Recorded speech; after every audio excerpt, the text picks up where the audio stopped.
पाठशाला के इस कार्यक्रम में हम जैन धर्म की अनमोल चर्चा कर्म सिद्धांत के बारे में पिछले कई दिनों से सुन रहे हैं। हमने 8 कर्मों में से 7 कर्मों को सुन लिया। पहला कर्म था ज्ञानावरणी, जो हमारे ज्ञान गुण को ढकता है। दूसरा था दर्शनावरणी, जो हमारे दर्शन गुण को ढकता है। तीसरा था वेदनी, जो हमको सुख और दुख देता है। चौथा मोहनी, जो हमारे सम्यक्त गुण का घात करता है, हमें कषायों की उत्पत्ति करता है। 5वें कर्म का नाम था आयु, जो कर्म हमें किसी एक शरीर में निश्चित समय तक रोके रखता है। 6ठा कर्म था नाम कर्म, जो हमें तरह तरह के शरीर देता है। 7वां कर्म था गोत्र कर्म, जिसमें जो हमें ऊंचे और नीचे कुलों में उत्पन्न कराता है। इनकी चर्चा हो चुकी। आज अंतिम कर्म है और कर्म सिद्धांत पर आज का ये अंतिम कार्यक्रम है। आज हम आपको बताएंगे कि 8वां जो कर्म है अंतराय कर्म, वह कर्म क्या है और उसमें उसके किन कारणों से कैसा बंध हमें होता है। तो आइए आज अंतराय कर्म की व्याख्या होगी। अंतराय कर्म का स्वरूप बताइएगा। अंतराय ये शब्द कहता है जो अंतर डालता है, जो दूरी करता है। क्या मतलब? हम दान देना चाहते हैं, जो हमें दान नहीं देने देता। हम भोग करना चाहते हैं, जो भोगने नहीं देता। हम उपभोग करना चाहते हैं, जो उपभोग नहीं करने देता। हम आमदनी करना चाहते हैं, लेकिन जिसके कारण आमदनी नहीं होती। हम चाहते हैं कि हम 8 दिन का, 10 दिन का, 5 दिन का उपवास कर लें, लेकिन जो हमसे कहता है नहीं नहीं उपवास नहीं करना। तो ऐसा कौन सा कर्म है जो हमारे दान, लाभ, भोग, उपभोग और शक्ति, इनके कार्यों में जो विघ्न डालता है, उसको हम कहते हैं अंतराय कर्म। अंतराय कर्म के कितने भेद हैं? अंतराय कर्म के 5 भेद हैं। पहला भेद है दानांतराय। हमारे पास संपत्ति है, हम दान दे सकते हैं, लेकिन हमारी आत्मा में दान देने की शक्ति नहीं, भाव नहीं बन रहे। हम में कंजूसी है, तो जो दान देने में विघ्न डालता है वो दानांतराय। एक है भोगांतराय, एक है उपभोगांतराय। जो वस्तु एक बार भोगी जाती है उसे कहते हैं भोग, जैसे खाना पीना आदि वस्तुएं। तो हमारे पास सब चीज़ है, हम अच्छे से अच्छा खा पी सकते हैं, लेकिन हम सोचते हैं क्यों इतना पैसा खर्च करें। जो हमारे भोग में अंतराय विघ्न डालता है वो भोगांतराय। उपभोगांतराय, जो वस्तु बार बार भोगने में आती है उसको जो नहीं भोगने देता। हमारे पास ज्वेलरी है, हम उसको पहनते नहीं, कोई देख लेगा तो लूट लेगा। हमारे पास हमने अच्छे कपड़े सिलवाए हैं, लेकिन अभी इनको रहने तो बाद में पहनेंगे, अभी क्यों पहने, उनको रखे रहते हैं। तो जो ऐसा कर्म है जो आत्मा को उपभोग नहीं करने देता, उसे कहते हैं उपभोगांतराय। हम दुकान खोलते हैं, फैक्ट्री खोलते हैं, बड़ी मेहनत करते हैं, सुबह जाते हैं और शाम तक बैठते हैं, सब तरह का दिमाग भी लड़ाते हैं, लेकिन जब पूरा साल होने पर बैलेंस शीट लगाते हैं ना, तो मुनाफे की जगह घाटा घाटा होता है। जो मुनाफा नहीं होने देता उसे हम कहते हैं लाभांतराय। और एक होता है वीर्यांतराय, अच्छे से अच्छा खाने पर भी शरीर में शक्ति नहीं आना। शरीर अच्छा होने पर भी शक्ति प्रदर्शित करने वाले कार्यों को करने में जो रुकावट डालता है उसे हम कहते हैं वीर्यांतराय। इस तरह 5 प्रकार के ये कर्म होते हैं। ये आत्मा की शक्ति को कमजोर बनाते हैं। दान आदि देने में आत्मा प्रवृत्त होना चाहता है, लेकिन उसको जो रोकते हैं उसे कहते हैं हम अंतराय कर्म। और इसके 5 भेद हमने आपको बताए। आठों कर्मों की चर्चा हुई, तो क्या प्रति समय हमारे आठों कर्मों का बंध होता है? देखो, प्रति समय जितने भी संसार के जीव हैं, चाहे एक इंद्री हो, 2 इंद्री, चाहे वनस्पति कायिक हो या जल कायिक, जितने भी जीव हैं उनके 7 कर्मों का बंध तो प्रति समय होता ही होता है। अब सिर्फ एक रह जाता है आयु कर्म। उस आयु कर्म का बंध किस जीव के होता है? जब आयु कर्म के बंध का काल आता है तब उस जीव के आयु कर्म का बंध होता है। तो जिस समय आयु कर्म के बंध का काल है और आयु कर्म बंध रहा है, उस समय 8 कर्मों का बंध होता है और अन्य समयों में 7 कर्मों का बंध होता है। हम पूजा करें, स्वाध्याय करें या लड़ाई करें, 7 कर्मों का बंध तो होगा ही होगा। अंतर इतना होगा कि पूजा करते समय अच्छे कर्मों का बंध होगा, लड़ाई या सांसारिक कार्यों के झगड़े में लगे रहेंगे तो बुरे कार्यों का बंध होगा। पुण्य कर्मों का बंध और पाप कर्मों का बंध, इतना अंतर होता है। इन आठों कर्मों में सबसे खराब कर्म कौन सा है और इनसे बचने के लिए हमें क्या करना चाहिए? 8 कर्मों का जो राजा है उसका नाम है मोहिनी कर्म। ये मोहिनी कर्म क्या करता है? एक तो हमारी श्रद्धा को खराब करता है, अर्थात सच्चे देव शास्त्र गुरु पर श्रद्धा नहीं होने देता। ये क्या कहता है? देवी देवताओं की पूजा करो, ग्रहों की पूजा करो, जो अन्य शास्त्र नहीं है उनको मानो, जो सच्चे साधु नहीं है उनकी मान्यता करो। ये मोहिनी कर्म कहता है। मोहिनी कर्म कहता है कषाय करने में बुराई नहीं है। तो सबसे खराब कर्म है मोहिनी कर्म। आपने क्या प्रश्न किया था? इससे बचने का उपाय क्या है? तो सुनिए, सबसे पहले हम धर्म का स्वाध्याय करें। धर्म का स्वाध्याय करके हम ये जानें कि वास्तव में सच्चे भगवान कौन है, सच्चे शास्त्र कौन से हैं और सच्चे साधु कौन से हैं। फिर उनकी हम श्रद्धा बनाएं, अन्य की श्रद्धा को छोड़ें।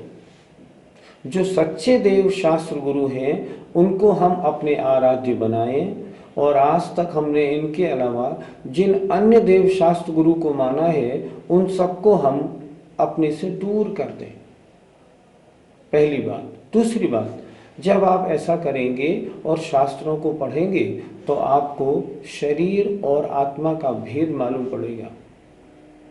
शरीर मुझे कर्म उदय से मिला है, ये मेरा स्वरूप नहीं, मैं तो जानने देखने वाला आत्मा हूँ। ये श्रद्धा, इसे हम कहते हैं भेद विज्ञान। भेद विज्ञान करें, शास्त्रों में 7 तत्व और 9 पदार्थों का ज्ञान करें।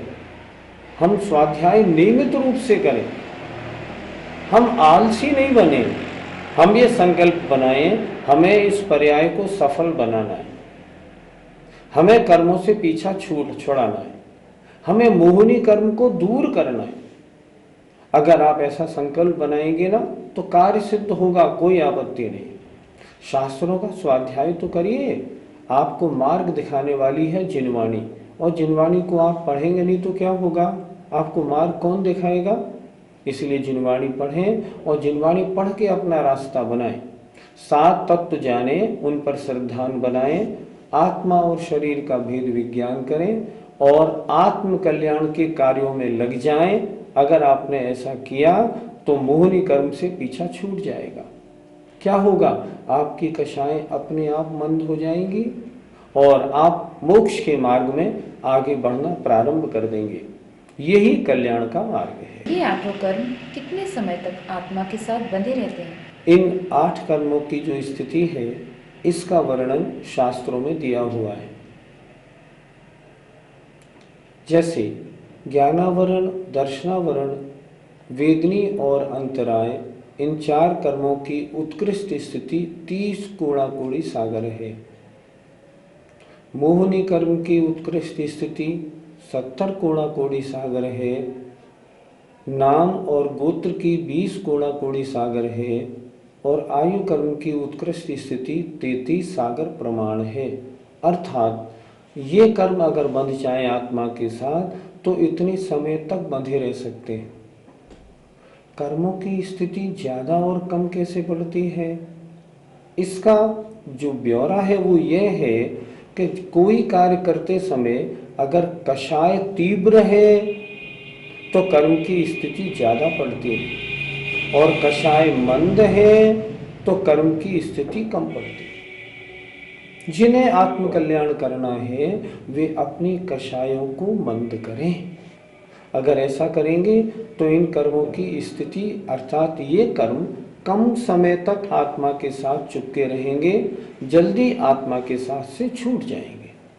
इसलिए हमें अगर इनकी स्थिति कम रखनी है तो हमको अपनी कषायों पर कंट्रोल करना होगा। क्या हर जीव के 8 कर्म होते हैं या कोई जीव कर्म से रहित भी होते हैं? पंच परमेष्ठियों में एक होते हैं अरहंत परमेष्ठी भगवान।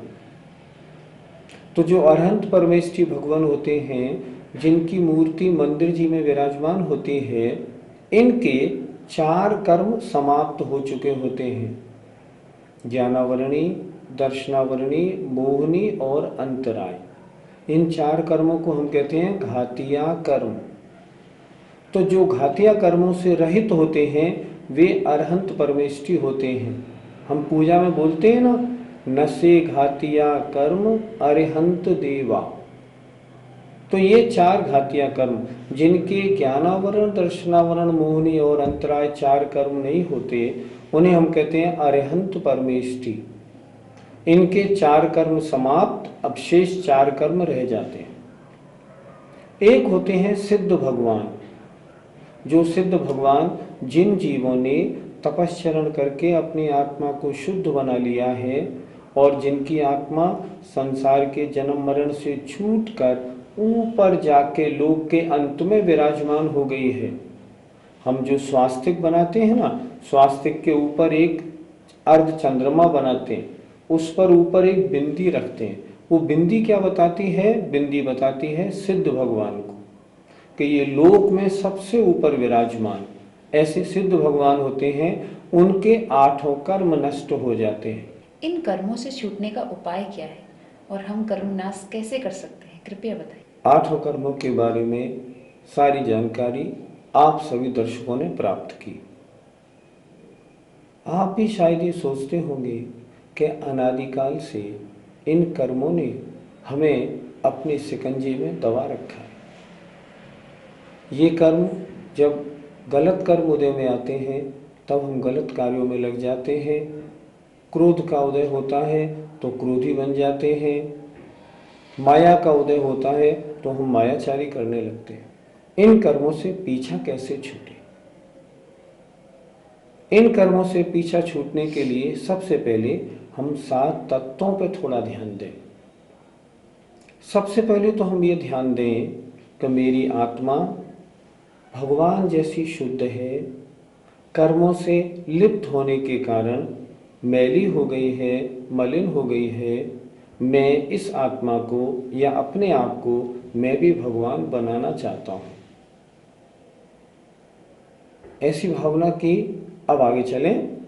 अब सबसे पहले ये सोचें, मैंने ऐसे कौन से कार्य किए हैं, कौन सी कार्य कर रहा हूँ जिससे ये कर्म मेरी आत्मा के साथ आकर चिपकते हैं। फिर मैं क्या करूं? काम तो करने पड़ेंगे, तो फिर मैं ये करूं, बुरे कामों को छोड़ूं और अच्छे कार्य करने में अपना मन लगाऊं। अनादिकाल से एक छोटा सा प्रसंग मुझे ध्यान आ गया। मैंने आचार्य विद्यासागर जी महाराज से एक प्रश्न किया, महाराज धर्म किसे कहते हैं और अधर्म किसे कहते हैं, छोटी सी परिभाषा बता दें। आचार्य जी ने बड़ा अच्छा उत्तर दिया।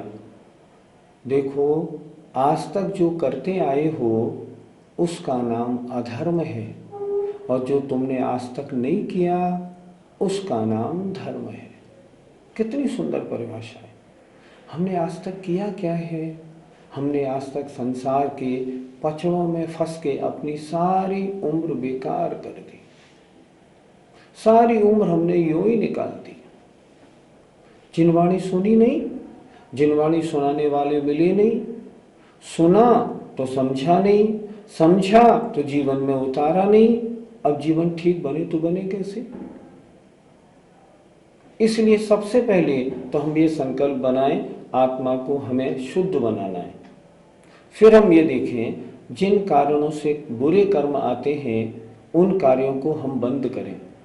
पहले तो ये संकल्प बनाएं, एक कहते हैं ना, एक मजबूती, आज से मुझे अपने जीवन में बदलाव लाना है। और बदलाव लाने के लिए क्या करें? जो बुरे कार्य हैं उनको छोड़ना है, जो अच्छे कार्य हैं उनको प्रारंभ करना है। कर्म तो आएंगे, लेकिन हम क्या कर सकते हैं? बुरे कर्म ना आए, अच्छे कर्म आए, इससे हमारा जीवन पवित्र बनेगा। तो पहले हम ये कार्य शुरू करें। ये कार्य की जानकारी कैसे हो? हम शास्त्रों का स्वाध्याय करें। हम मंदिर दर्शन करने जाते हैं, वहाँ अच्छे शास्त्रों को रोज पढ़ें, उनमें जो मार्ग बताया है उसका हम पालन करें और आगे बढ़ें। जो कर्म आते हैं, बुरे कर्मों का आना कैसे रोके, हम उन कार्यों को करें। उसके बाद फिर हम जो कर्म आत्मा के साथ जुड़ गए हैं वो कैसे दूर हों, इसके लिए हम चिंतन करें। ये दूर कैसे हो सकते हैं? ये दूर ऐसे हो सकते हैं कि हम नियम लें, व्रत लें, प्रतिमा धारण करें। हम अगर ये चाहें कि हम आराम से घर में रहते रहें, रोटी रोजगार करते रहें, खा पी के मस्त बने रहें और संसार से हमारा पीछा छूट जाए, ये त्रिकाल संभव नहीं है।